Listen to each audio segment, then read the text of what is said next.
Hello and welcome to another Q&A live with me, Shakina. Um, I'm here for the next 60 minutes to answer all of your OET questions.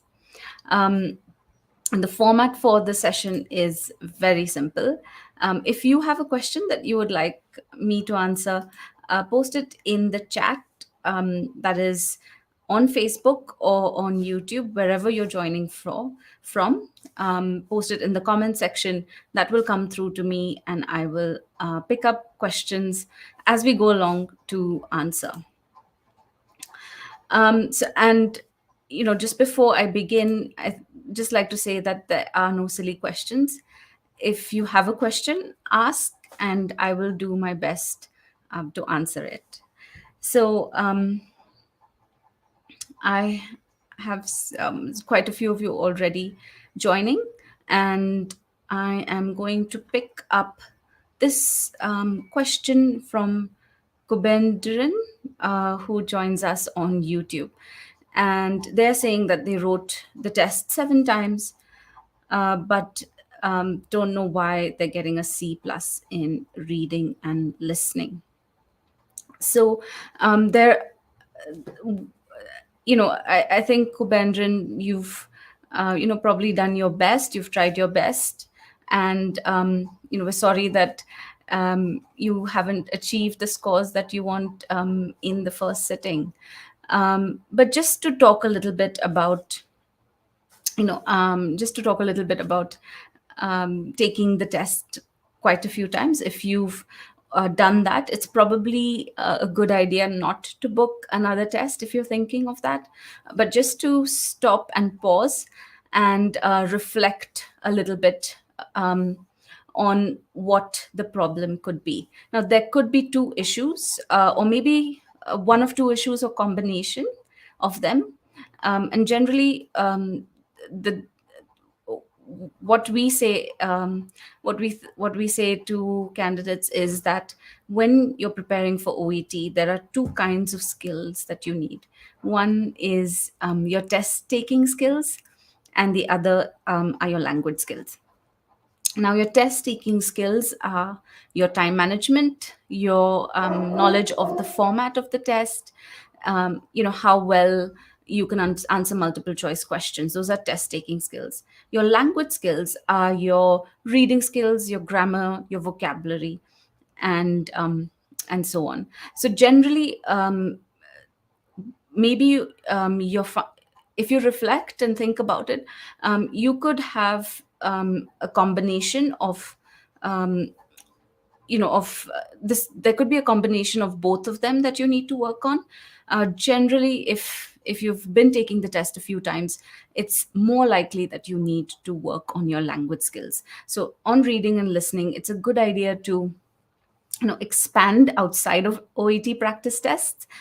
Instead of doing tests repeatedly, think about how you can improve your reading in general and your listening in general. Now, I'm going to put into the chat our listening week playlist and our reading week playlist. And both of these are excellent resources for you, of course, to understand each part of the test, but there are also recommendations for how you can improve these skills outside of practice tests. So do have a look at both of them, and hopefully that should help you understand where your weakness is and what you need to improve in. All right. Just moving on to some questions. I've got a question here from Taran, who joins us on YouTube. Taran saying, has the OET test become harder as compared to the past? So, Taran, there is no factual basis to this idea. The test difficulty level is just the same, the level of challenge. And remember that OET is a standardized test, just like any other language test. And we have had to prove to regulators around the world who accept our scores, we have had to prove to them that the test, that every candidate who has who writes the test, no matter when they write the test, has the opportunity to score or to demonstrate their language proficiency fairly. So, um, we've test has gone through rigorous checks to make sure that it is fair. Now, usually, what happens with each usually what happens is there are a lot of rumors sort of circulating around, but I'd just like to confirm that there is no factual basis to this statement. All right, I have got a question here. All right, from Karuna. If the letter says a 15-year-old boy with the title Mr., then what is the criteria? Do we need to write Mr. with the first name or the second name? So, generally, for patients who are below 16, that is, they're not adults, you don't need to include title. You can just include their full name in the first paragraph, and then subsequent paragraphs you could even use their first name. The title there in the case notes is given there so that you can understand sort of which gender the patient belongs to, so that you're not confused. Okay, I've got some question here from Thano, who joins us on YouTube. And Thano's asking, can you give some tips for reading Part C? So I'm just going to pull up some tips for reading Part C. Reading Part C is, remember that reading Part C is combined with reading Part B. So you have 45 minutes to answer both reading Part B and the Part C questions. You've got 6 questions in Part B, and you've got 8 questions in 2 passages in Part C. So it's a good idea to learn how to manage your time. Now, generally, 10 to 12 minutes is good for Part B. Once you finish that, move on to Part C, and you should have about 35 minutes, which you can divide equally between the 2 passages. So while you're practicing, it's a good idea to sort of stick to that and learn to manage your time. When you read the question in Part C, the question is really quite important. It's a good idea to read the question and then try go to the paragraph where you know the answer is, and try and answer the question in your own words first. This is so that you won't be confused before looking at the answer options. Often what happens is, if you read the answer options before you read the text, your mind already has the answer options sort of fighting for attention.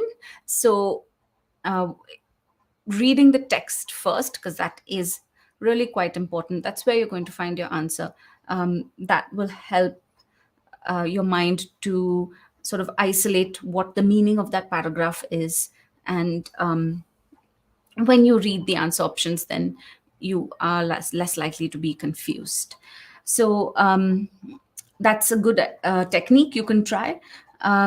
When you do look at the answer options, try and find evidence for all of them. So if it's correct, obviously evidence for why it's correct, but also incorrect options, try and find evidence for why they are incorrect. Right, let's get back. I have got a lot of questions coming in. That is great. All right. I've got a question from Jonas. In reading and writing, will there be a problem if I read out loud?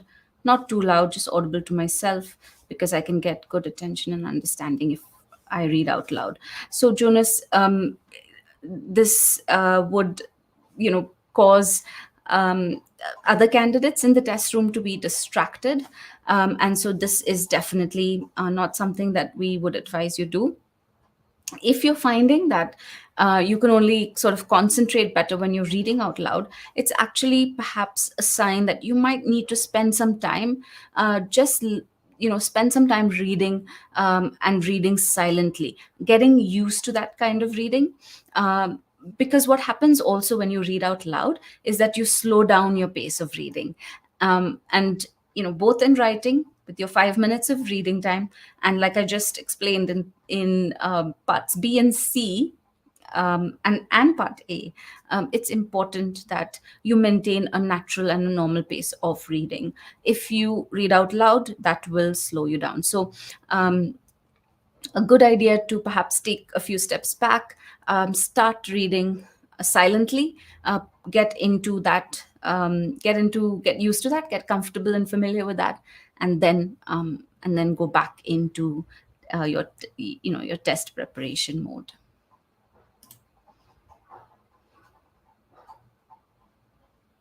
All right.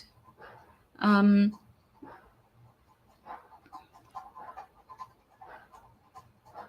okay. All right, so I've got a question here from Mazar, who joins us on Facebook. And Mazar is saying, how do you write the purpose when you're referring a patient to another physician, and the patient has two possible conditions? So, Mazar, generally, when you're looking at official OET case notes, there could be a number of conditions mentioned, and all of them could have varying levels of importance, but there generally is one focus, of purpose or reason for writing to the other healthcare professional. So official case notes will make this very clear. If you're using unofficial case notes, you might find situations like this where it's difficult to understand what the main reason for writing is. But if you're using official case notes, that should be very, very clear.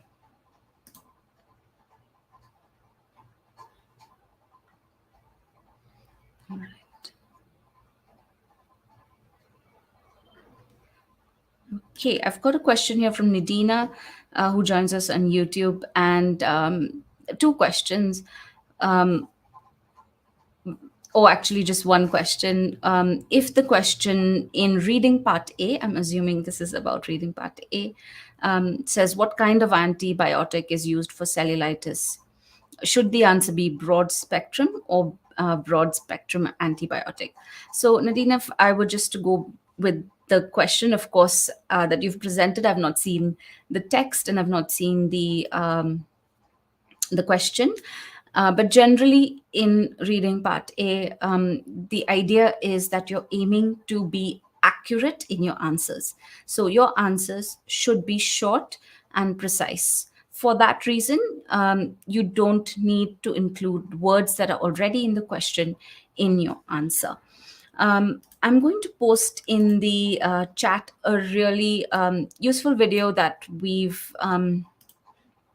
have that explains just what I've just explained, but with lots of examples and a little more detail. So after this session, I would encourage you, Nadina, to go and watch that video. All right. I have got.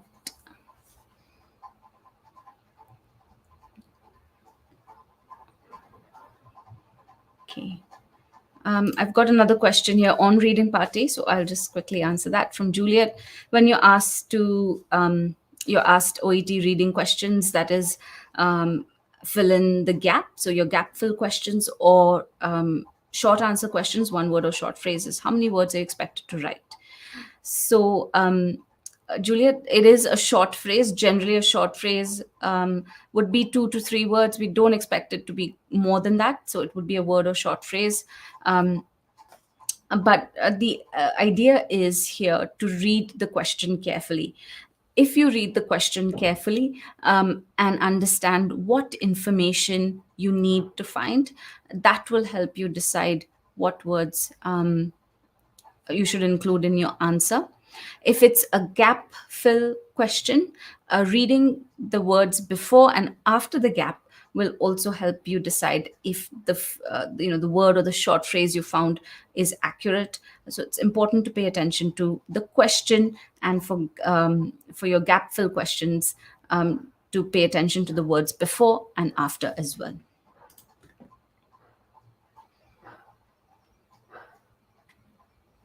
All right.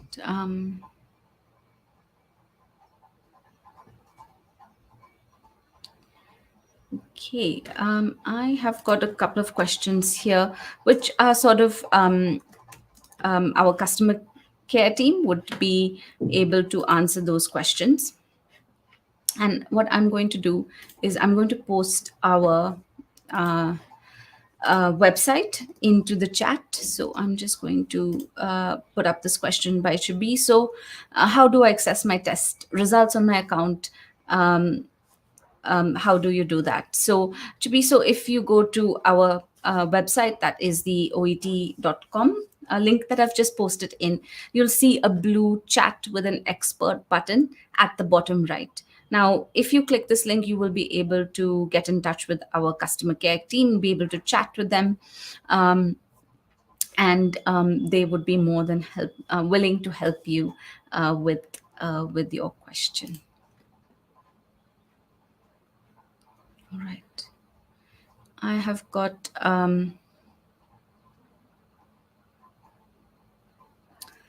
question here from a few days who joins us on YouTube. Kindly help me with some tips for writing.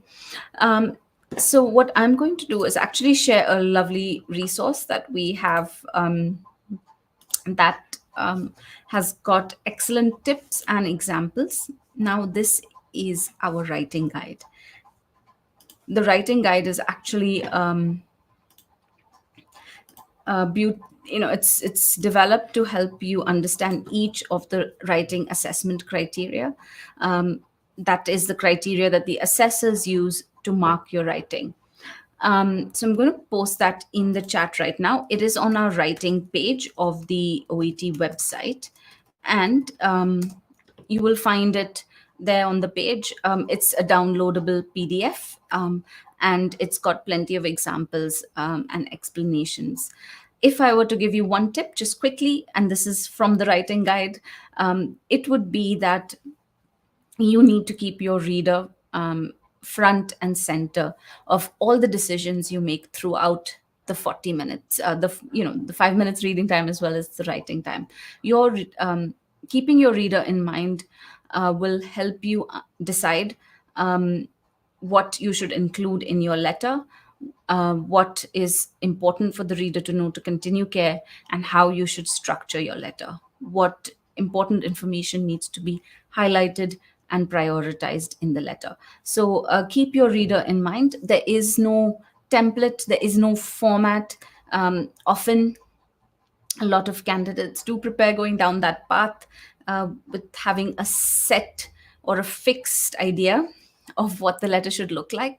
But you actually need to be more flexible, more sort of open minded, and approach your letter with just that idea of your reader. What does my reader need to know? And what information do I need to highlight to my reader? If you keep that in mind, you'll be really successful. And I've shared the writing guide there in the chat. Okay. All right. I've got a question here from Dania. Dania said in the letter it's mentioned the patient's usual doctor. So should we write the designation as general practitioner? So Dania, we would recommend that you copy the designation from the case notes directly. Now, this could appear in the writing task or in the notes, sort of in the last section of the case notes.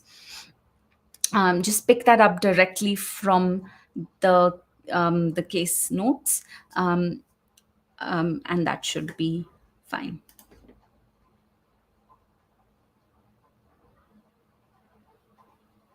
All right. I've got a question again on writing from Nia. Nia's asking, if I write additional information with the purpose in the introduction, is it going to affect my marks? So Nia, remember that the purpose paragraph or the introduction paragraph is there to help your reader get a very quick and precise sense of what the rest of the letter is about. I know that you might feel like, ooh, I need to include a lot of information there in the first paragraph because that's, the first paragraph. It's an important paragraph. And the reader might miss out on that information if I don't include it there. But actually, that's actually not going to be really helpful to your reader. Um, if you think about it, when you receive a letter, you want to know what the letter is about very quickly first. And so then you go to the first paragraph. And that's what you should do in your introduction. And then, of course, you can expand on the details and expand on the relevant information in the subsequent paragraphs. I would also encourage you to have a look at the writing guide. I mentioned the writing assessment criteria earlier, and there's an excellent section on the purpose criterion there in the writing guide to help you understand this a bit more. All right. I've got a question here from Soumya, and Soman's joined us on YouTube, and Soman's asked, "Could you suggest the best way to approach reading part A?" So I'm going to pull up my tips here again on the slide there. For reading part A, it's important to understand that it is expeditious reading, it is fast reading, but it is the kind of reading that you would do every day when you're on a ward, when you're looking, it's a busy shift, you're looking for information quickly, maybe on a dosage chart, maybe on a treatment pathway. You want to find information quickly, and that's how you would read. So have that context in mind as you approach the test, as you approach reading part A. The first tip that I can give you is to go through the questions in order. Now, the questions and the test is designed in a way that will help you understand the general idea of the four texts before going into more sort of specific information that you need to locate from them. So the first set of questions, which is the matching questions, are actually designed to help you get a general idea of the of those four texts using the text features. So by text features, what do I mean? I mean like the headings, the subheadings. You might find in reading part A texts, it's not a lot of chunky paragraphs. They have subsections that are got subtitle. You have bullet points. So using those features to help you read will help you read faster. So use those to find your answers. So once you have a general idea of the four texts, you use the text features to find the answers, and you've located your answer. You need to make sure that your spelling is 100% accurate. You need to copy the spelling exactly as it is from the text into your answer sheet. It's a lot of candidates take this a little bit lightly for granted, and you can waste marks that you could have just gotten if you don't do this step. And then lastly, don't panic about time. I mean, maybe it's easy for me to say that, but just to expand on this a little more, what you could do is to practice without the time limit first. So just get used to the kind of reading you need to do in reading part A. Don't set yourself a time limit. See how long you take, and then slowly cut your time in small chunks. So if it took you 25 minutes to do it without setting a time limit, next time around, make it 22 minutes or 24 minutes, and slowly work your way down. And you will find that you're getting more comfortable with the time factor, and you're not as not as panicked. All right, let's look at some more questions that are coming in. If you've just joined us, feel free to post in your question in the chat, whether that's on YouTube or Facebook, and I'll try my best to get to your questions. All right. I am looking for some newer questions now.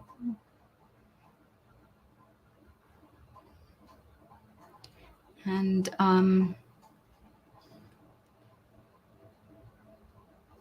I have got all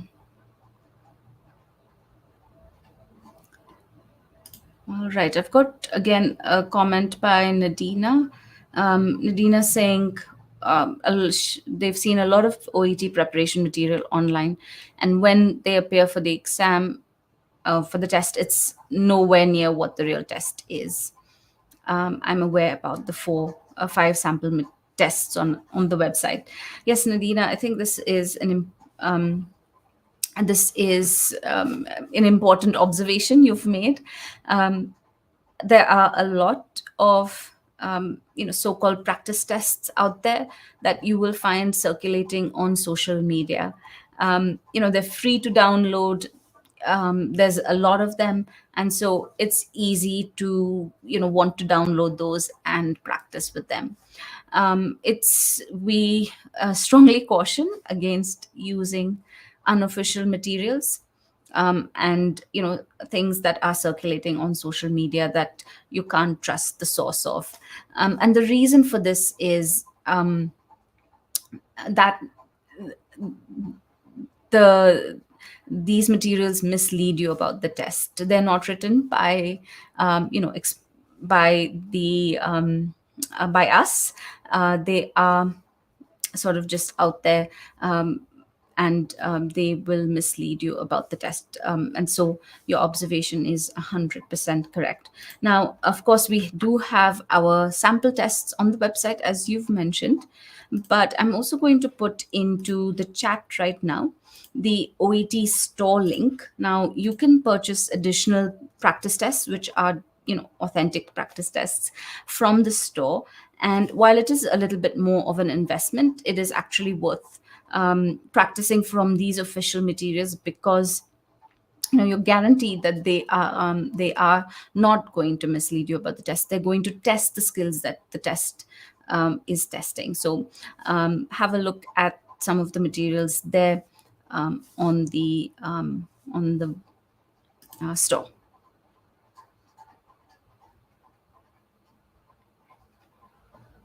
All right. I have got some questions there.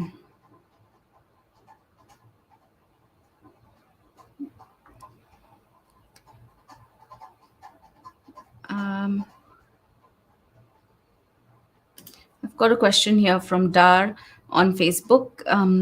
Dar says that they've made some spelling mistakes in part A and B listening. So, Dar, I think you mean that you've made some spelling mistakes in listening part A. And while there is definitely a little bit of flexibility, I'm not sure if you've already, if you've already sat your test or if you're preparing for your test. But if you're preparing, there is a little bit of flexibility with your listening part A, but then reading part A. But it's really important to spell accurately. Listening part A is your completion of uh, a healthcare professional's notes, and in real life you are expected to spell accurately.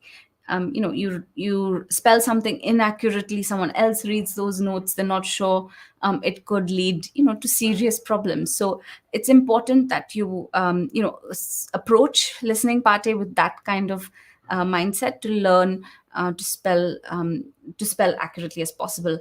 If you find that you're making mistakes in spelling, usually what happens with a lot of us is we don't spell everything wrong, right? I'm sure there's a lot of spellings that you know how to spell perfectly well, a lot of words that you know how to spell perfectly well. So just focus on those words or those kinds of words where you have some problems. Focus on those patterns of spelling, and practice those patterns, and that should help you improve with that area.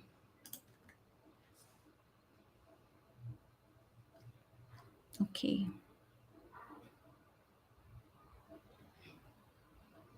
All right, just quickly adding to Dar's question, Rami saying, did OET make any changes in OET Part A listening regarding spelling mistakes? No, there have not been any changes. Rami's everything about the test is all the same. And as I just explained to Dar's question earlier, there is some flexibility, of course, with the listening part A compared to reading part A, but it is important, and we encourage you to spell as accurately as possible. All right. Great, Sabah. Thank you for this suggestion. Can we have a 2024 reading week, just as was done in 2023? Thank you, Sabah, for that suggestion. I am going to, for those of you who haven't perhaps seen the reading week, they are all available on demand. So I'm going to post that in the chat, the link to the reading week playlist. Do go and check that out. And I'm sure, I, I believe Sabas probably found that really useful, and I'm sure you will too. All right. Okay, I've got question here again from Soman on Facebook. In reading part A, how can I write the answers in? Is it starting with the capital letter followed by small letters, or are they all supposed to be small letters? So in reading part A, the way you capitalize your word doesn't matter. You could use all caps, you could use all small letters, but you should remain consistency so that your handwriting is legible, and it's easy to read for the assessors to read. What I would suggest is, if you're confused or you don't know what to do, just copy the answer along with the way it's capitalized from the text. So just copy the answer exactly as it is. You don't need to change anything, and that should be okay. All right.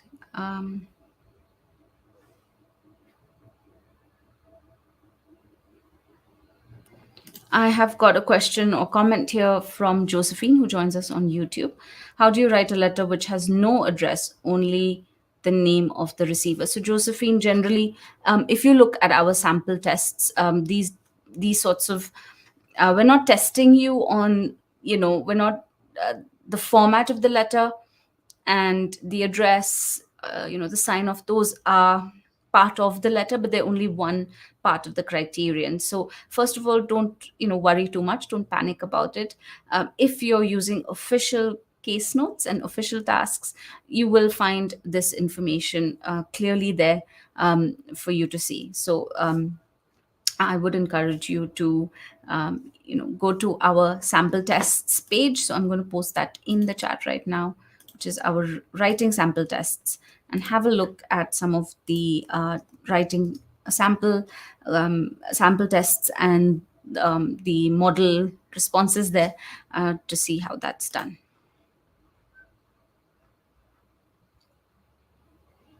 Okay, I've got a question here from Josin Biju on Facebook. How many lines in the first paragraph for your letter? So there is no fixed number of lines in any of the paragraphs. It really depends on you, how you, what kind of information you include in that paragraph. So there is no fixed number of lines. But as I said earlier, your first paragraph is sort of to give your reader a very quick and precise view of what the rest of the letter is about. So generally, it wouldn't be a very long paragraph, but there is no fixed number of lines. Right, I've got a question here from Chibiso on YouTube. Does GP mean Do the words GP mean that the reader knows the background of the patient? What if the case notes do not indicate whether GP, the relationship between the GP or the reader and the patient? So, again, official case notes will always make it clear if your reader and the patient have an existing relationship. So, don't go by the words GP or local doctor or family. Don't go by those words only. There will be additional information in the official case notes that will tell you if both of them have an existing relationship. Now, there's an excellent blog in our on our blog, on our OET blog, and I'm just going to put that blog into the chat. And I would encourage you to have a look at that blog. I'm just trying to find it, sorry. All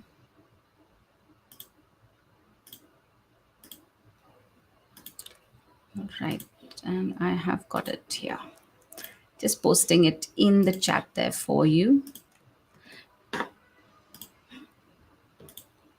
So do check out that blog.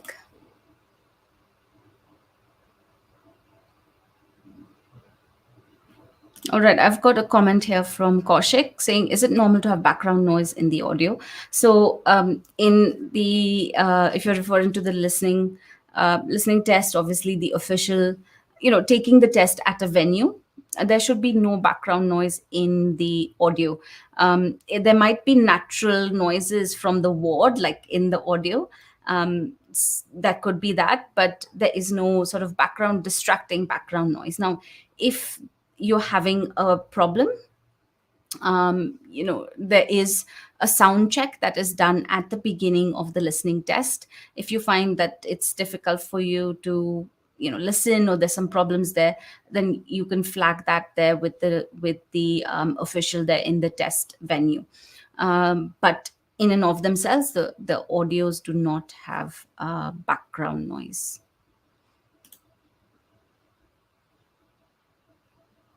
All right. I just looking for some newer questions there.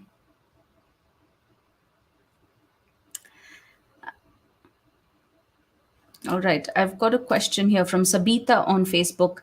In listening party, if we miss an article in the beginning, and other will our marks be deducted? So, Sabita, in listening party, articles are optional.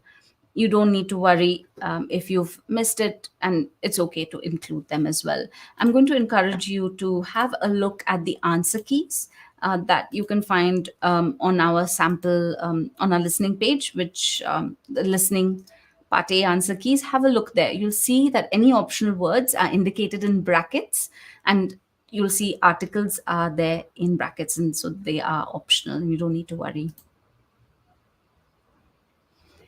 Okay, so I am coming to some newer questions here. All right, I have a question here from Debbie. Debbie saying, how many months is good to prepare for the test? So, Debbie, this depends on two factors, really. And so there is not one single, standard amount of months that is good for everyone. You would need to make this decision based on the two factors that I'm going to explain to you. So the first is your your level of language. It's a good idea to find out where you are in your level of language. Now, what I mean by this is to take a short sort of a short test that will tell you where you're currently at. We have an excellent test that's called OET Pulse. I'm just going to put that link to OET Pulse in the chat. OET Pulse is not OET. It's just a short placement test that's going to tell you your level of language. Now, once you know where your level of language is. Um, if you're very close, you're higher up and close to the score that you're aiming for, that's great. You don't have a lot of work to do.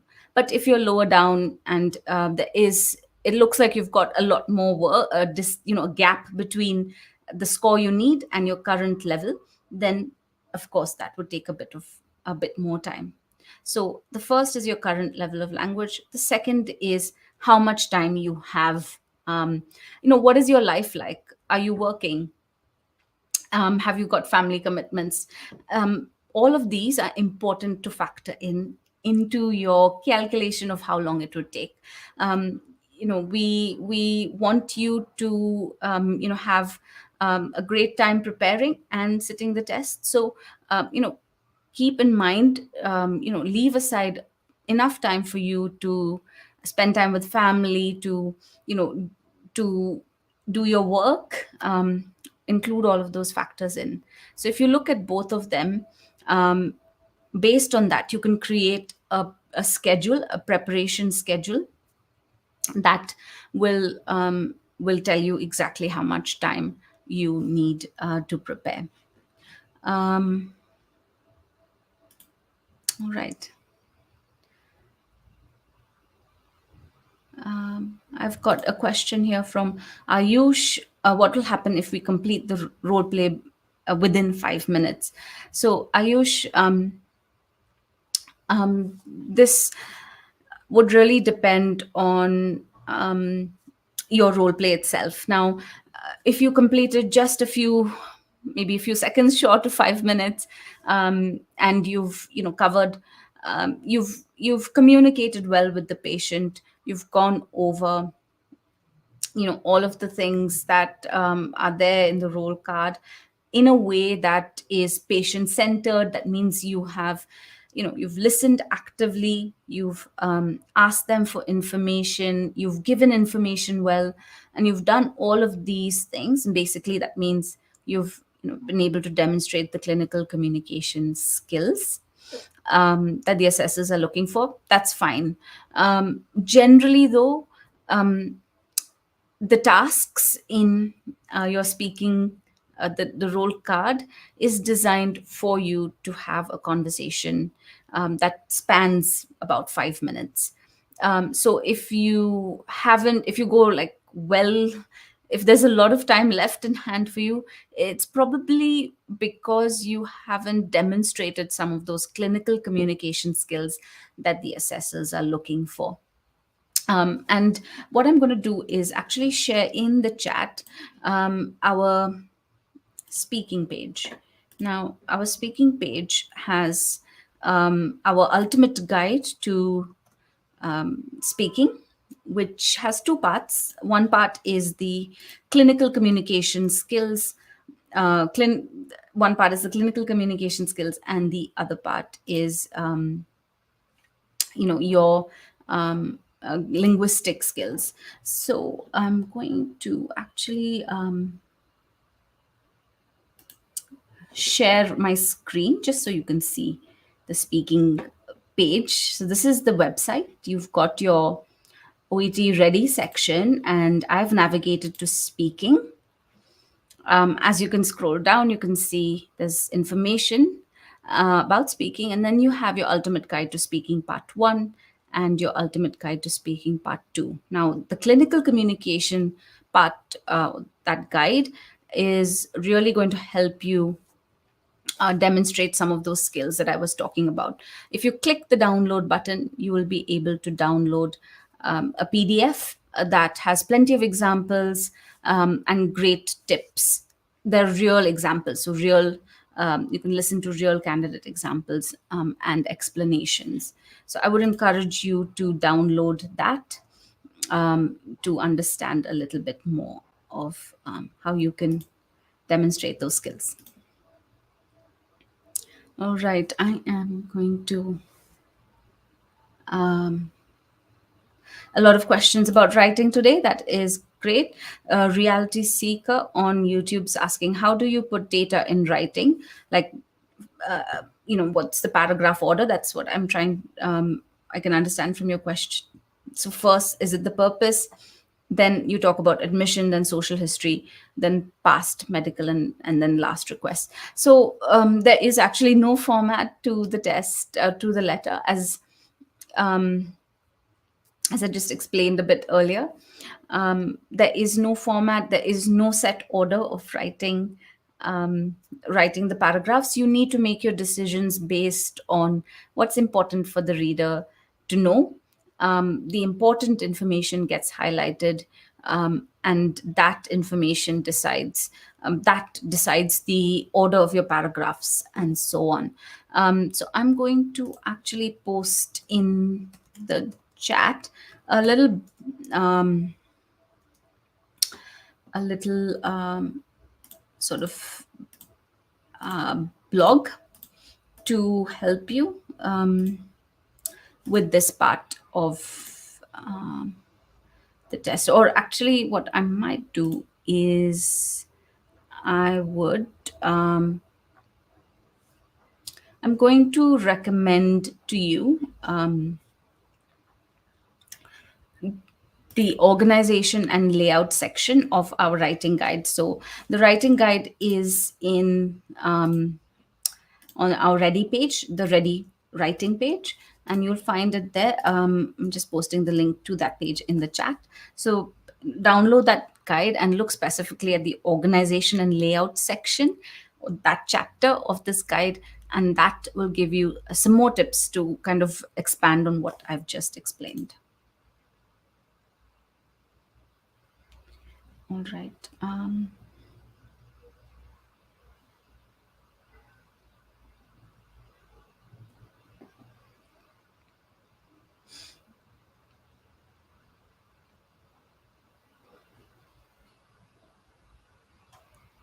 All right, I'm just looking for some new questions.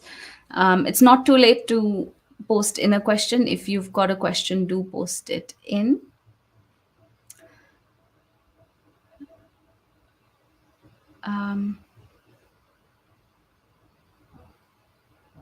I've got a question here from Sana on Facebook. Sana is asking, can we write abbreviations in the letter as they are written in the case notes?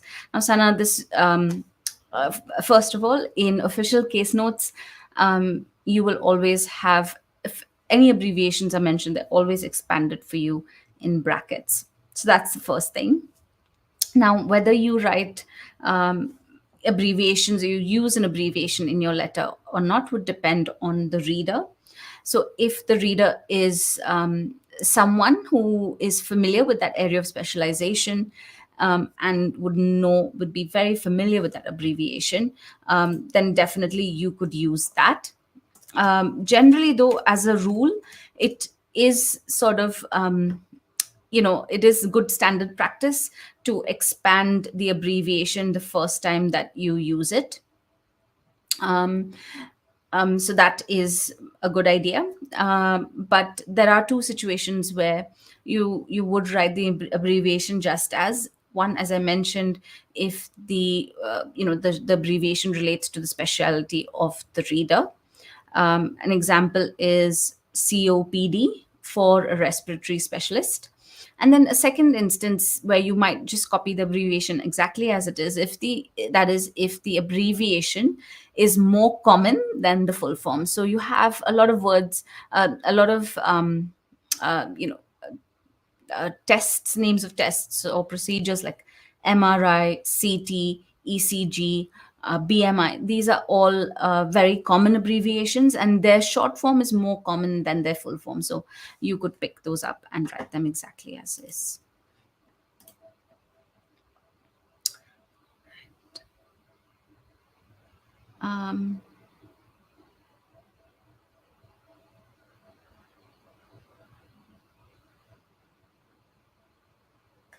All right, I am going to pick up a few more questions we have time for. And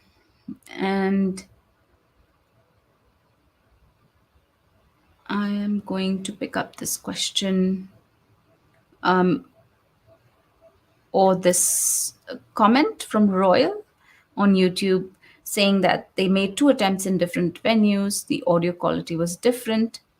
I think because of the headset. So that is, um, I think what you're saying is, one venue you wrote the test in didn't have headsets, the other one did.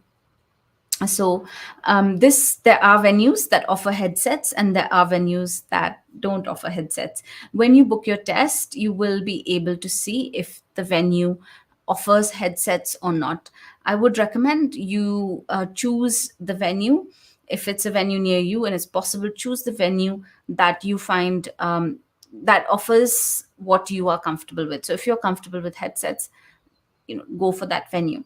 Now if for any reason you're away from a venue or can't travel to a venue with headsets, then it's actually a really good idea when you're practicing for your test, you're doing a mock test or you're listening, maybe just listening more generally, don't use headphones, especially if you're practicing like in a mock test situation. If you're using so that you get used to not having the sound so close to you. You could do something like put if you're listening from your laptop, put it a little bit away from you while you practice, so that you just get used to listening to something from a distance. All right.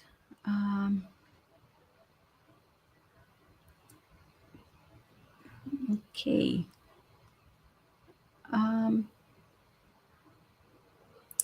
I have got a question here from Rabia. Rabia saying, I'm a beginner and I'm scared of writing.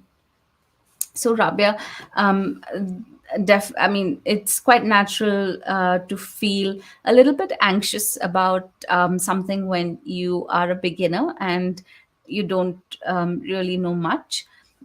But the great part about OET writing is that it is profession specific. So what it means is that if you are a nurse, you have a set of case notes that are specific to nursing, and these case notes, you're going to be pretty much familiar with all the issues and the problems that are the topics of these case notes, because the OET test is really, it's designed to mimic real life as much as possible. It goes through different tests, including subject matter tests, to make sure that it is authentic. So you will find, if you've been working for a while, that the topics that are there in the test, that you will see, the notes that you will see, the issues that you will see are, you're going to be quite comfortable, and you're going to be you're going to feel at home when you look at those issues. We're not testing your medical knowledge. So that's important to remember too. You don't need to make any decisions based on your medical knowledge. We're only looking at your language skills, but you will feel comfortable and you will feel very familiar, very at home with the kinds of things that you'll see in the writing tests. So go in with that mindset. It is something, you are a professional, you've studied your degree, you've spent a lot of time with that, and you'll find that all of that will help you sort of, will help you feel more at home with the writing test. I'm going to give you the link to our writing page.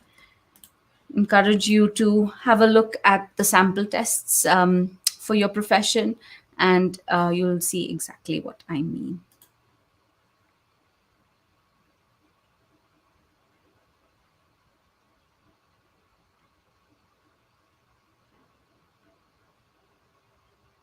Okay.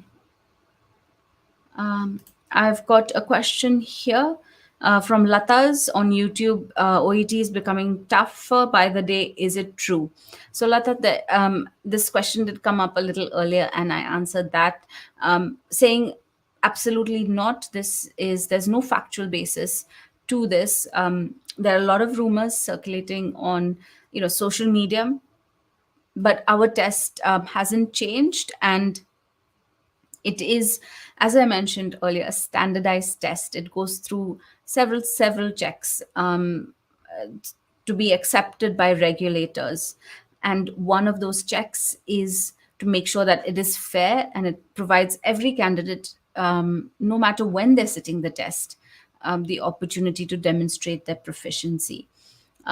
So, absolutely no factual basis to that. All right, I have got maybe a couple more questions. This one from Kurat. Except the 5 free sample tests available on the official website, nothing is free. Why doesn't OET post more authentic practice tests? So maybe I'll answer the first part of your question, Kurat. Um, there are the 5 practice tests on our website. We do add um, more and more tests. So if you see practice test 5 or sample test 5 was actually added quite recently, in the last year or so. So yes, we do look to add tests. There are additional tests that you can purchase on our website, but in fact, on our Ready page, you'll find that there is a lot of free preparation material. One of them is the study guide.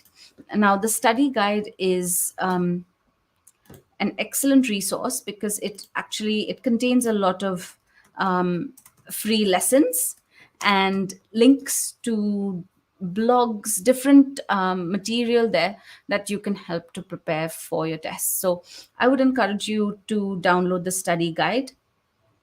On our store, we also have the Intro to OET, which is an excellent introductory course, which is for free on the website. We also have a clinical communication skills mini course, again, on our store, which is free. So I'd encourage you to check out those. Why don't we post more authentic practice tests? I think, Korat, with this part of your question, what we believe is that when you're preparing for OET, taking practice tests over and over again is not going to really help you improve the skills that you need to pass the test. It's only going to help you get better at doing practice tests. So when you're preparing for OET, it's a good idea to take a break between doing practice tests, and also include some language study, focusing on your language skills. Now, I'm going to post in the chat a link to our preparation partner page, which is actually where you can study with a teacher. A really good teacher will help you identify the skills that you need to improve and help you work towards that. To practice your skills, you don't need practice tests. You need to work on your skills through lessons and different ways. So studying with a teacher is going to help you do that. And so there are 5 practice tests on our website, but actually doing more practice tests is not really going to help you improve your skills. All right. I have got I have come I've got a few more questions there that I can see. I can see coming in, which is great. If you have not had your question answered by me today, feel free to go to our Facebook page. On our Facebook page, you can go to our chat or the messenger service, post your question there, and a member of the education team will get back to you on the answer. And with that, I have come to the end of today's session. So, like I said, if you've got a question, you can post it in our in our Facebook, on our Facebook page. But our next session, which is going to be led by my colleague Rebecca, is on the 10th of July. And I'm just going to put up on the slide there the details of that session just coming up. So this is Wednesday, the 10th of July, which is in the Americas. You can see the times there: 3:30 Pacific Daylight Time, 6:30 Eastern Daylight Time, and 7:30 Brazilian time. So not quite relevant for your time zone. Um,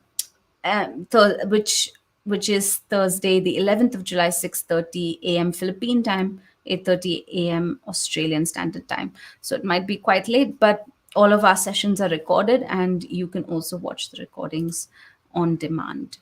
So thank you very much for all of your questions and for joining me today. Until next time, bye bye for now.